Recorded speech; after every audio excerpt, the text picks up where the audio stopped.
안녕하세요.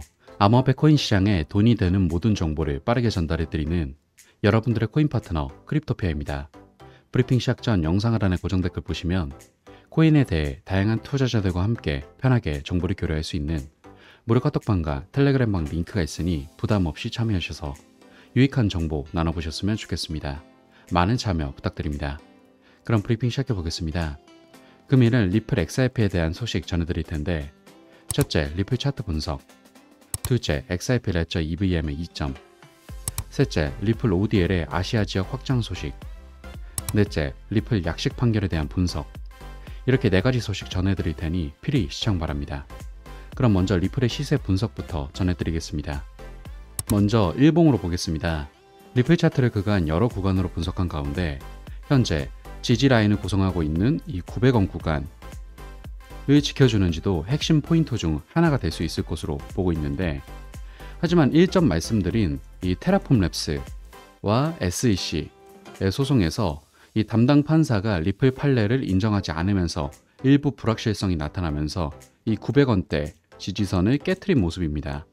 그래서 현재는 2가지 움직임 중 하나가 나올 거라고 보는데, 이 900원대를 회복 후 안착하느냐 아니면 하지 못하느냐에 따라서 다시 한번 이 기준선이 되는 구간인 약 800원대까지 밀릴 수 있습니다. 하지만 이 800원은 강력한 변곡이자 지지로 자리 잡고 있어 이 800원 구간까지 밀리더라도 이 구간을 이탈할 가능성은 매우 낮기 때문에 오히려 밀리면 이곳을 추가 매수의 타점으로 바라볼 수 있는 부분이고, 혹시라도 정말 800원 구간이 깨진다면 감사합니다 하고 저점 매수로 쓸어 담아야 되기 때문에 이때는 정말 적극적으로 물량 확보에 나서야 한다라는 점 강조드리고요. 다음으로 이 900원을 회복 후 안착한다 또는 이 800원의 지지를 받고 반등한다. 그러면 이 최근에 매수하신 분들, 이 고점에 계신 분들은 추가 매수를 하실 필요는 없습니다.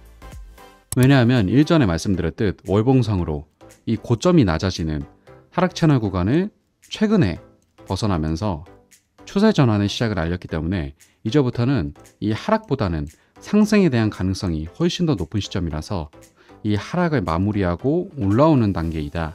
따라서 현 시점에서 나오는 눌림은 오히려 기회다 라고 바라볼 수 있으니 당장 하락이 나오더라도 큰 걱정하지 마시라는 말씀 전해드리며 차트 분석은 마무리하도록 하겠습니다. 다음 소식입니다. XRP 레저 EVM의 이점에 대해 설명하여 주목받고 있습니다. 내용 자세히 보자면 XRP 레저 EVM1 사이드체인은 XRP 레저 개발자, 매니아 및 분석가에게 주목을 받고 있고, 동시에 커뮤니티는 XRP 채택이 더욱 가속화될 것으로 보고 있습니다.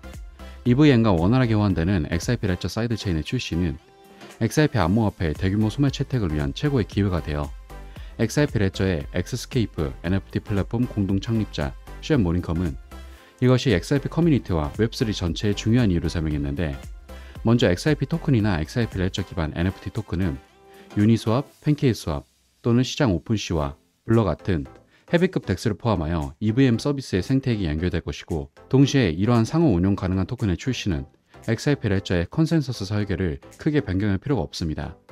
또한 이더리움 기반 인프라에 대한 액세스를 통해 XRP 레저의 생태계는 코인 및 NFT를 사용한 운영 도구 측면에서 신규 사용자에게 더욱 친숙할 것이고, 사용자는 더 이상 지갑을 설정하거나 수동으로 NFT를 수락할 필요가 없죠. 더불어 메타마스크 또는 코인베이스 월렛과 같은 친숙한 인터페이스를 사용한 작업은 XRP 레저 기반 토큰과 관련된 프로세스를 간소화할 수 있습니다. 따라서 XRP 원장의 앱 영역에 부족했던 인프라에 이 같은 XRP 원장의 본격적인 EVM 사이드체인의 활성화는 XRP의 시세 상승으로도 이어질 수 있어 긍정적 호재 소식이라고 생각되네요. 다음 소식입니다. 리플의 아시아 확장이 급증하고 있다는 소식입니다. 내용 자세히 보자면 리플은 아시아, 특히 ODL 서비스가 2022년에 거래가 5배 증가한 싱가포르에서 상당한 성장을 경험하고 있습니다. 리플은 이 지역에서 지속적으로 입지를 확장할 계획을 알렸었는데, 일전 싱가포르 통화청은 리플의 원칙적 규제 승인을 부여하여 이 지역에서의 전망을 더욱 강화했죠. 더불어 리플은 홍콩 통화청과 11.20 파일럿 프로그램에도 적극적으로 참여하고 있죠. 홍콩은 지역 주민들에게 서비스를 제공하는 암호화폐 거래소에 대한 자체 규정과 향후 스테이블 코인에 대한 규정을 통해 가상자산의 잠재적 허브로 부상하고 있고, 이 개발은 싱가포르, 일본 및 유럽연합의 암호화 관련 규정과 함께 업계 내에서 굉장히 주목받고 있습니다. 이처럼 많은 ODL 거래가 발생하는 싱가포르를 포함한 다양한 APEC 지역에서 입지를 더욱 확장하고 ODL 솔루션의 사용을 향상시키고 있어 리플의 생태계가 활발하게 확장되고 있음을 알 수 있는 기분 좋은 소식 체크하시면 되겠습니다. 다음 소식입니다. 암호화폐 전문 미디어 블록웍스가 최근 미국 법원의 리플 증권성 관련 약식 판결은 미국 증권거래위원회 SEC에게 치명적인 한방은 아니다 라고 평가하여 주목받고 있습니다. 내용 자세히 보자면 블록웍스는 SEC는 판사의 결정에 대해 항소를 제기할 수 있으며 그럴 가능성이 높다. 거래소를 통해 개인 투자자에게 판매된 XRP가 증권이 아니라는 판결은 업계에 긍정적인 소식이지만 새롭게 출시되는 암호화폐 프로젝트 전부가 증권성과 관련해 반드시 안전해진다는 의미는 아니다. 실제로 법원은 리플이 기관 투자자나 헤지펀드 등에 판매한 XRP는 증권으로 봤다. 이 같은 이분법적 접근은 생소하지 않다. 지난 2018년 SEC 역시 디지털 자산을 투자 계약으로 볼지 여부를 분석한 프레임워크에서 이 같은 의견을 내놓은 바 있다.